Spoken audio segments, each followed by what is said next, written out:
भगवान कभी अपमान नहीं करने देते। ये जो नगर था वो बिल्कुल माइक था, वास्तविक नगर में ये घटना नहीं हुई। एक माइक नगर बना के उनके अहंकार को खत्म किया। अब नारद जी चरणों में गिरे, माया निकल गई। कह रहे महाराज मेरा वचन झूठा हो। उन्होंने कहा कि अब झूठा नहीं, अब हम तुम्हारे श्राप को अंगीकार करते हैं। अब हम हमारी वानर भालू सहायता करेंगे और सीता जी का हरण जब हो जाएगा तो नारी के विरह में हम भी दुखी होंगे। तो नारद जी ने कहा कि महाराज ये बताओ, हम उस समय विवाह करना चाहते थे, आपने क्यों नहीं करने दिया? तो उन्होंने कहा कि देखिए नारद जी, ज्ञानी और भक्त दोनों मेरे बेटे के बराबर है, और ज्ञानी मेरा समझदार बेटा है। उसको पता है कि क्या उचित है और क्या अनुचित है। लेकिन जो अबोध बालक है, माता उसके पीछे लगी रहती है, वो अग्नि पकड़ने दौड़ता है, सांप पकड़ने दौड़ता है, तो माता उसके साथ साथ चलती है और उसकी रखवाली करती है। तो मैं अपने भक्तों का सदा रक्षण करता हूँ। कहते हैं करऊं सदा तिनकी रखवाली, जिम्मेवार कहीं राख महतारी। जैसे बालकों को उसकी महतारी रक्षा करती है, अपने भक्तों की रक्षा मैं किया करता हूँ।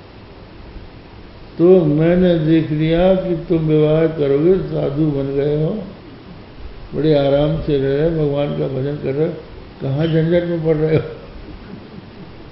तो तुमको झंझट से बचाने के लिए हमने ये रची है, और तुम भी इसको बड़ा समझते थे, तभी तुम काम के और बसंत के कहने में नहीं आए। तो नारद जी को होश आया। तो अभिप्राय इसका ये निकला कि जो भगवान के भक्त होते हैं, तथा नते माधवतावका क्वचित भ्रशंति मार्गात् तयि भद्र सौहृदा। आपके प्रति सौहार्द स्थापित कर लेने के कारण वो लोग मार्ग से भ्रष्ट नहीं होते, और आपके द्वारा रक्षित होने के कारण निर्भय विचरण करते हैं। विघ्न करने वालों के माथे पे चरण रख के चलते हैं, और उनका बिगाड़ नहीं सकता। इसलिए भगवान आपकी भक्ति ही श्रेयस्करी है। अभिमान नहीं करना चाहिए।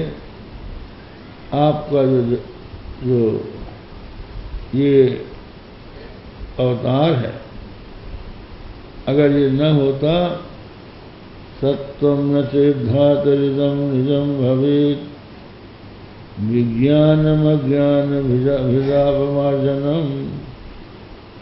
अगर आपका ये विशुद्ध सत्वमय श्री विग्रह न होता, आपका अवतार न होता, तो अज्ञान भिद विज्ञानम मार्जनम आप, अज्ञान का भेदन करने वाला विज्ञान समाप्त हो जाता। कौन विज्ञान देता?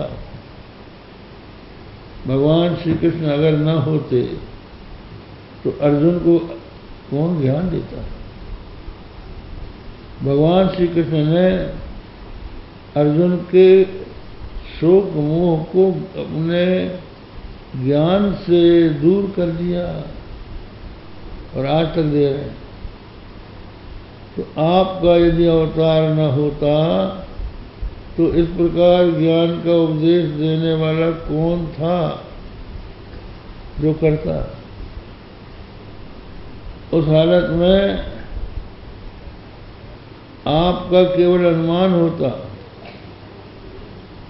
कहते हैं उस समय तो केवल आपको लोग अनुमान से जानते कि जो संघात है वो परार्थ होता है। संघातस्य परार्थत्वात्, जो वस्तु कई वस्तुओं से मिलकर बनती है वह अपने लिए न होकर अपने से किसी अन्य के लिए होती है। जैसे पलंग में पाए होते हैं, पटिया होती है, निवार होती है, गद्दा और तकिया होता है, तो ये सब मिलके सैया बनती है। तो सैया अपने लिए न होकर सोने वाले के लिए होती है। ऐसे मकान, कई चीज़ों से मिलकर मकान बनता है, तो मकान अपने लिए नहीं बनता है, रहने वाले के लिए बनता है।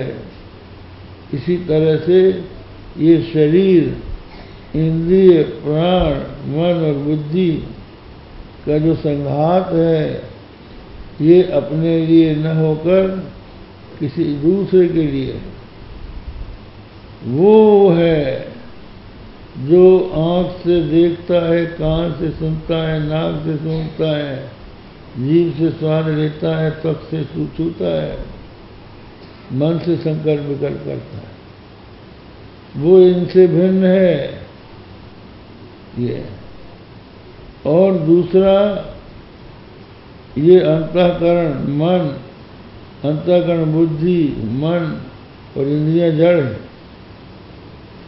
इनमें प्रकाशन की शक्ति जिस चैतन्य से आती है, जो शुद्ध ज्ञान स्वरूप चैतन्य है, उसका आभास बुद्धि पर पड़ता है, बुद्धि का आभास मन पर पड़ता है, मन का आभास इंद्रियों पर पड़ता है, तब विषयों को वो जानती है।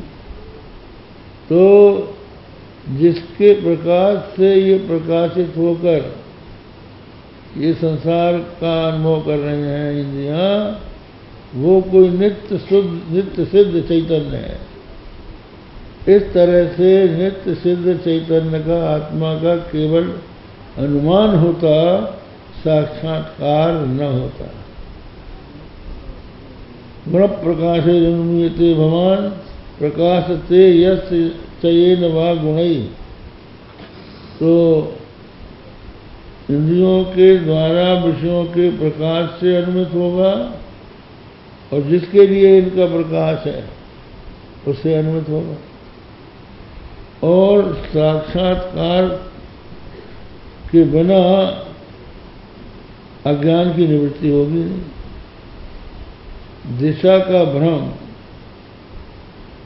पूर्व दिशा कौन सी है, ये दिग्भ्रम कहलाता है। तो दिग्भ्रम जो है वो प्रत्यक्ष होता है, तो उसके प्रत्यक्ष का नाश माने उसका अज्ञान जो है कि कौन सी दिशा पूर्व है, कोई इसको समझता, कोई उसको समझता है। ये जब सूर्योदय देख लेता है कोई, तो निश्चय होता है कि पूर्व ये है। इसी तरह से जब भगवान के स्वरूप का साक्षात्कार हो जाता है तो अज्ञान का नाश होता है। केवल अनुमान से थोड़ी नाश हो जाएगा। परोक्ष ज्ञान से अज्ञान का नाश नहीं होता, अपरोक्ष ज्ञान से होता है। तो अपरोक्ष ज्ञान तभी होगा जब आपका सगुण साकार स्वरूप होगा, और सगुण साकार स्वरूप से आप लीलाएं करेंगे। आपकी लीलाओं के चरित्रों के श्रवण से, वर्णन से भक्तों के हृदय में आपके प्रति प्रेम बढ़ेगा, तो वो आपका ध्यान करेंगे। ध्यान करते करते विषयों से विमुख हो जाएंगे, और उसके बाद निर्गुण निराकार ब्रह्म को